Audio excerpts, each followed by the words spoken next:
Coming to you from the Carol Blanton Ferris Law Firm Studios, it's the A1 Minute, brought to you by Smith Strong PLC. Hey, it's Kelly from the Carol Blanton Ferris Law Firm Studios with your A1 Minute. Let's get into it.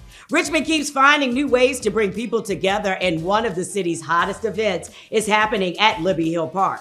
Vibes at Sunset has grown from one DJ with a Bluetooth speaker into a monthly community gathering featuring music, yoga, local vendors, and hundreds of people taking in one of the best views in the city.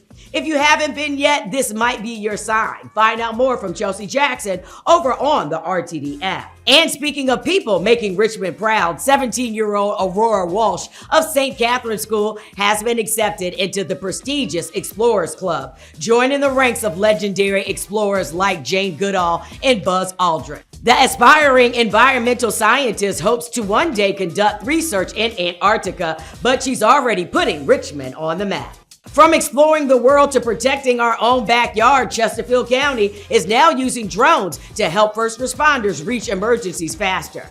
The new drone first responder program, the first of its kind in Central Virginia, will provide live aerial video during incidents like fires, missing persons, and active threats, helping crews make safer, faster decisions before they arrive on scene. All right, that's your A1 Minute from the Carol Blanton Ferris Law Firm Studios. Make sure you're following Virginia Video Network and RTD News over on Instagram. This episode was brought to you by Smith Strong PLC. We'll be back soon with another A1 Minute.